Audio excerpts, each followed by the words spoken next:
Hey all, good morning. Welcome to my channel. My name is Ravi and I'm really excited to announce that I will be through hiking the Appalachian Trail in 2023. You might have already guessed it from the title of this video by now. I will be going Nobo, which is a hiker terminology for northbound. I'll be starting at Springer Mountain in Georgia and will be ending in Mount Katahdin in Maine. And I plan to start sometime in March or early April. For those of you who are not familiar with the Appalachian Trail,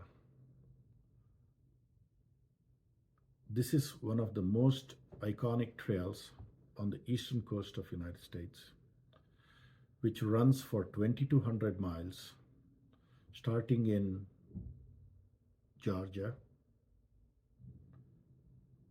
and ending in Maine if you are going northbound. And this goes through some of the most beautiful terrains, tons of mountain ranges, and people from all over the world actually come here to hike this trail. I have been getting a lot of questions from a lot of my friends and of course family as to how am I going to do this? Are you really serious about walking for 2,200 miles? How are you going to carry food? Where are you going to sleep? Are you not afraid of the animals in the wild? So there are quite a few questions. So in order to make it very easy for them to get a very clear picture as to what I'm planning to do and what I will be doing, I have decided to document my journey through all these series of videos, and I want to post it on YouTube so that they can see on a daily basis through my vlogs what I'm doing at every stage of my journey. Also, I will be walking them through what I will be seeing in some of the most beautiful parts of this trail. So that's how it all started. And then I told them, this is what it is. I'm going to document it down the road. If I have to look back and say, what did I do? How did I do it? It'll be much easier for me. I plan to start in beginning of April and end sometime in September. And I am hoping that I can do this without any problems.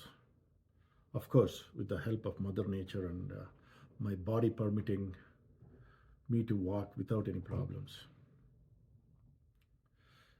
To start with, I will be carrying the basic necessities, which is a backpack, a sleep system, a shelter, food, and very minimum clothing.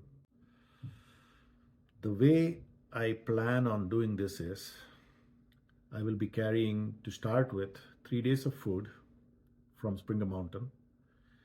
And then after 3 days, when I run out of food, of course, I'll go to the nearest hostel, get down the mountain, go to the nearest hostel, then do the resupply, give my body a rest for a day, and then continue on the AT the following day. So this process, I'm going to continue over and over and over again. So it's a repetitive process. Sometimes I'll have to go for 2 days, sometimes maybe 3 days, sometimes I can even go for 5 days. I have heard in the last stretch, in the home stretch, when you are very close to Mount Katahdin, you will have to probably go, the maximum that you will have to carry food is for 10 days.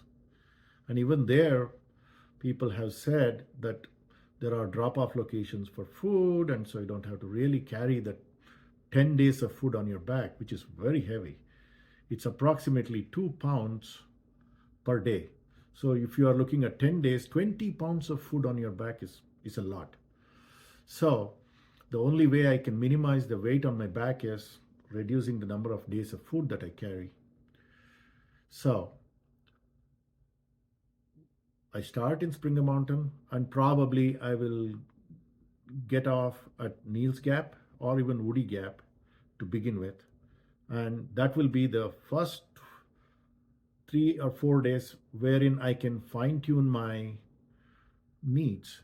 A lot of people do tune their system within the first week or maybe 10 days. They will know what is working, what is not working. It's more or less like a second shakedown of their hike. So, like I said, I will be carrying the bare necessities, and I plan to do this in about 6 months' time. So we'll see how it goes. So follow me on my journey, and you will not be bored. I can tell you, because I am going to show this in a very different perspective altogether. One of the most frequent questions that I keep getting from everybody is, why am I doing this? For me, this is challenging, transformative in all aspects when I finish it, and also I can relive my childhood experiences. That's the most important thing.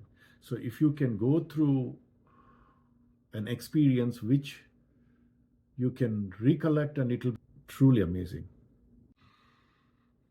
Another very common question I get is, what do you have in your backpack? What do you carry? How can you live with just a backpack?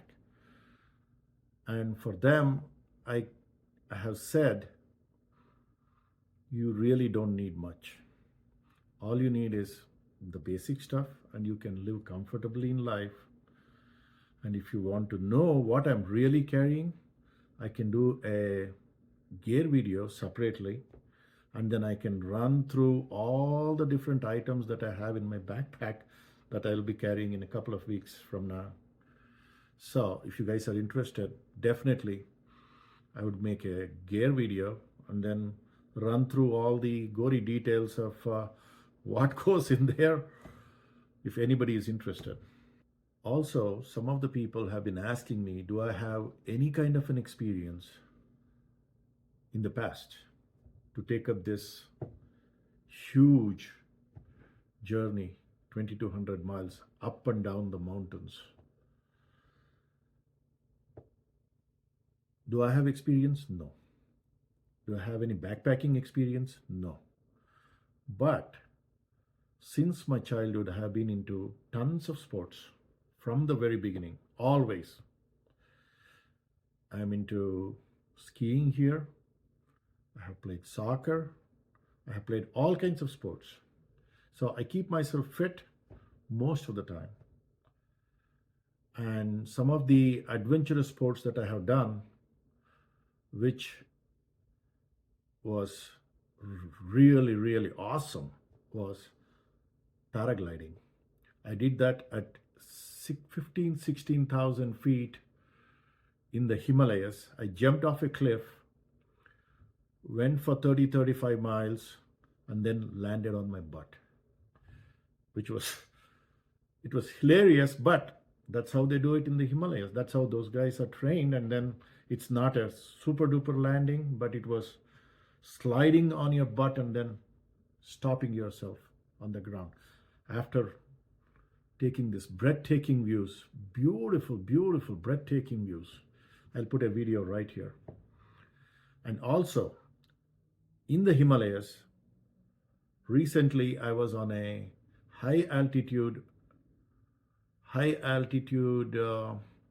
mountaineering expedition, and that was for about 10 days, and that was quite amazing. I was very, I could see the Mount Everest wherever I was hiking, and I could see all different types of vegetation till the snow-capped mountains. So it was, and this was in the winter too. So that was very, very good experience. I wish I had the gear that I have right now at that time, and I could have been much more comfortable because I was shivering every single night. The temperatures were -15, -20 centigrade, not Fahrenheit. So those are the experiences that I have. And apart from those, I am like anybody else. I'm a beginner for the through hike, and I will learn as I go along. So it should not be that much of a problem. But I'm very confident that the AT community is so accommodative, so good, and so encouraging that I will be probably learning a lot.